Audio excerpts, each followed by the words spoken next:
Everybody, it's a great time for a book. Today I'm going to read A House for Hermit Crab, and it's by Carle. Time to move, said Hermit Crab one day in January.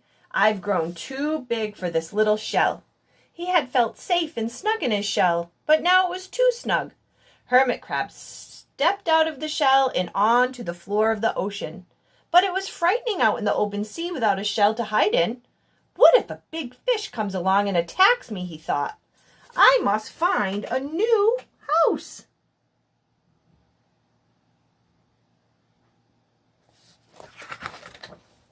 Early in February, Hermit Crab found just the house he was looking for.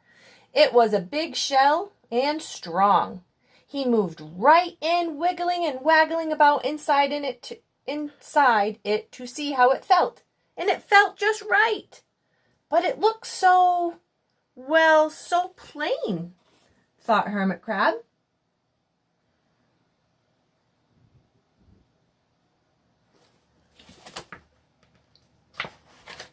In March, Hermit Crab met some sea anemones.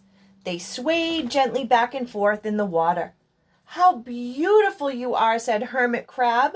Would one of you be willing to come and live on my house? It is so plain and it needs you. I'll come, whispered a small sea anemone. Gently, Hermit Crab picked it up with his claw and put it on his shell.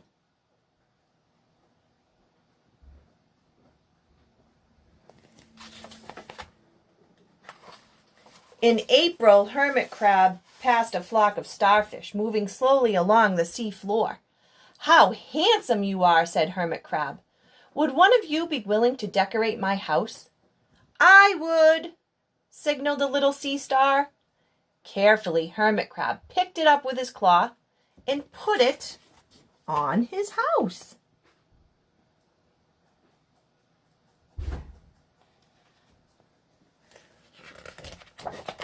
In May, Hermit Crab discovered some coral. They were hard and didn't move. How pretty you are, said Hermit Crab.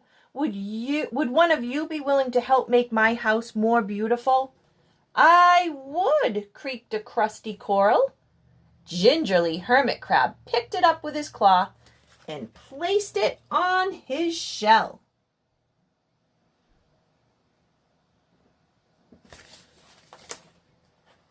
In June, Hermit Crab came to a group of snails crawling over a rock on the ocean floor.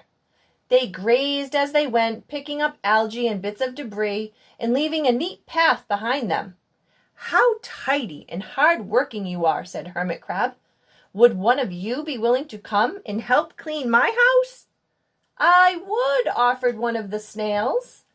Happily, Hermit Crab picked it up with his claw and placed it on his shell.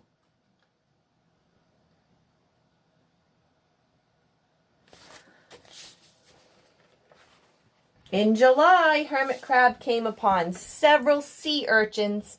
They had sharp, prickly needles. How fierce you look, said Hermit Crab. Would one of you be willing to protect my house?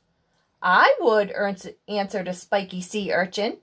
Gratefully, Hermit Crab picked it up with his claw and placed it near his shell.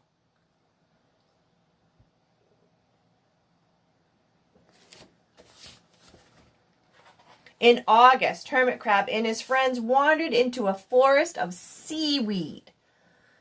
It's so dark here, thought Hermit Crab. How dim it is, murmured the sea anemone. How gloomy it is, whispered the starfish. How murky it is, complained the coral. I can't see, said the snail.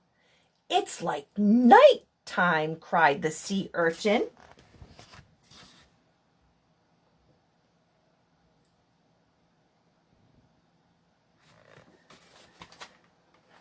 In September, Hermit Crab spotted a school of lanternfish darting through the dark water.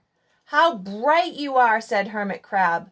Would one of you be willing to light up our house? I would, replied one lanternfish, and it swam over near the shell.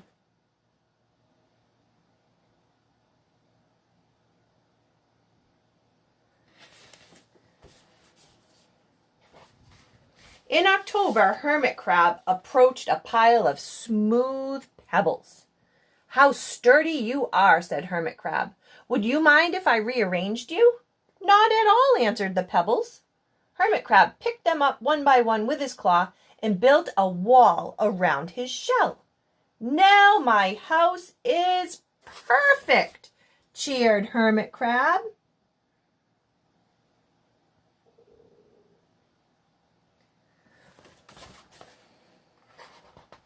But in November, Hermit Crab felt that his shell seemed a bit too small.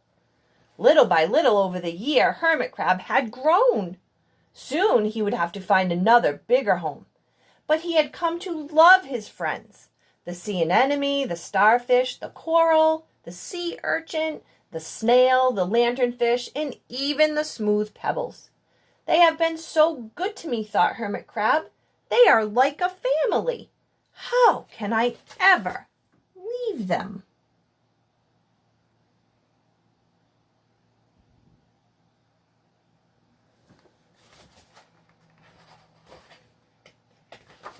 In December, a smaller hermit crab passed by. "I have outgrown my shell," she said. "Would you know of a place for me?" "I have outgrown my house too," answered Hermit Crab. "I must move on."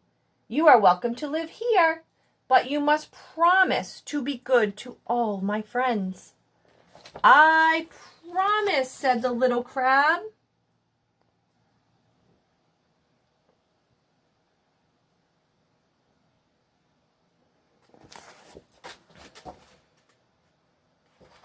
The following January, Hermit Crab stepped out and the little crab moved in. "Couldn't stay in that little shell forever," said Hermit Crab as he waved goodbye. The ocean floor looked wider than he had remembered, but Hermit Crab wasn't afraid. Soon he spied the perfect house, a big, empty shell. It looked, well, a little plain. But sponges, he thought, barnacles, clownfish, sand dollars, electric eels. Oh, there are so many possibilities. I can't wait to get started.